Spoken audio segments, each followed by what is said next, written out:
Back with you now at 9:12. $3 million in cuts. That means a hiring freeze for the Department of Corrections. What does this mean for the DOC and for your safety? Here to discuss, we have the Corrections Director, Joe Albaugh. Thank you so much for joining us to talk about this.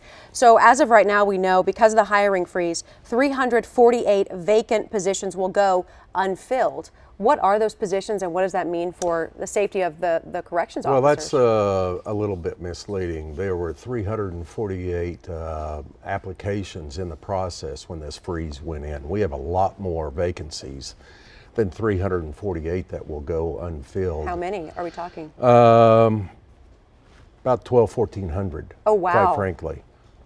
We have about 1,760 correctional officers right now, 261 probation officers. Our total complement and employees is right around 4,100. It's strange, 20 years ago we had half the population and about 4,600 employees. And now we're double that population at that time, 28,000, and we have 4,100 employees. So this cut is about $3 million, and we're trying to take positive steps to fill that gap. We're doing a light purchasing freeze starting today. The hiring freeze went into effect last week, and there are some exemptions, critical posts, correctional officers, probation officers, food handlers, case managers, unit managers, and medical staff. We can't do without those 5 or 6 categories of employees. It was your press release here. There are currently 348 vacant positions that will go unfilled throughout the duration of this freeze, but it's actually closer to 1,200. Yeah, a little bit more, a little bit more. I'll have to talk to the press office. Okay, well, no, that as long as we're math, as long as we're getting it cleared up here. His name's Alex, I think. I'm not sure. Is that him right over there? Yeah, it is. No, that's fine as long as we're getting it cleared up here. No, he can't be blamed because it is a confusing. It is a confusing number that continues to float. Just like our population continues to move, our employees continue to move throughout the system. And because we pay so low, people are always looking for a better job. I don't blame them. And the oil and gas business was picking up until last week, and we lose folks to the field. Well, and if I'm hearing that, you know, even with the 348, but now we're hearing closer to 1,200, right. I'm concerned. We talk about how our prisons are overcrowded all the time, and now we're hearing all these vacant positions are going to go unfilled. Right, right. Are you concerned? Well, I am concerned. If you do the math, 1,700 correctional officers, 1,760, versus 28,000 incarcerated inmates, that math doesn't work out very well. And it is through the grace of God that the prisoners allow our men and women to go home at night.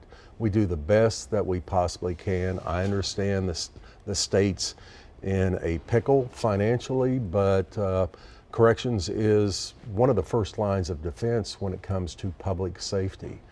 And most of these people ought to be in a program locally. About 75% of our population, inmate population, are nonviolent offenders.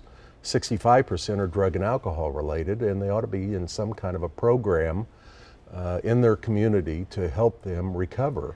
And I'm glad you talked about that because I want to bring up State Question 780 and 781, which voters just passed back in November. And you're a supporter of State Question 780 and 781. It looked to ease prison overcrowding and hopefully get some help for those who are suffering from mental health issues.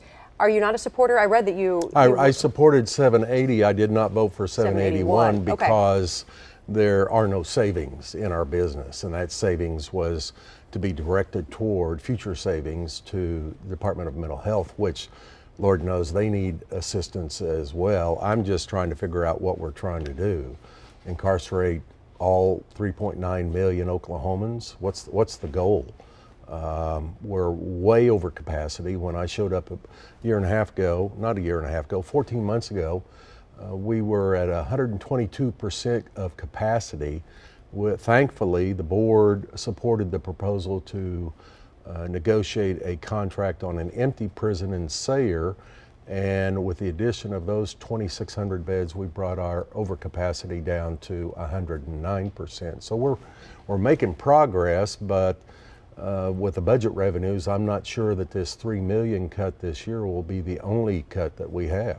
Are you concerned, and I hate to bring this up, but just last month we had a story out of Delaware. Are you, I'm very sure concerned. you're very familiar with what happened in Delaware, the prison riot. It turned into a hostage situation, and a correctional officer was killed. I went to that funeral, Abby. You did go? Are you concerned that something like that could happen here with the over? Yes. It was a very long funeral, 3.5 hours long.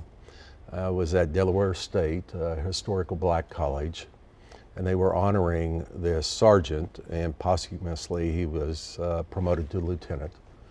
But the entire 3.5 hours, I'm sitting on the floor of this very hot, crowded gymnasium, and all I could think about was, this could be us. We could be at a funeral for one of our correctional officers, and it was incumbent upon me. I was in the Washington area at that time. It was incumbent on me to lay over and go to that funeral and pay our respects. We had a couple of members of our honor guard show up and work all night long, posted at the casket of that sergeant. And it is by the grace of God again that we don't have an incident, and that's what's going to happen when we try to lock people up, throw away the key, and forget about them. This has a huge taxpayer cost that we could use that money elsewhere. We're just not handling our inmates properly. Our education and instruction program has been cut to the bone, and that's what folks have when they roll out of prison. We have a lot more questions and a lot more Sorry to hear conversation to continue with you. So if you stick around for one more Sure. segment, our viewers had questions for you as well. So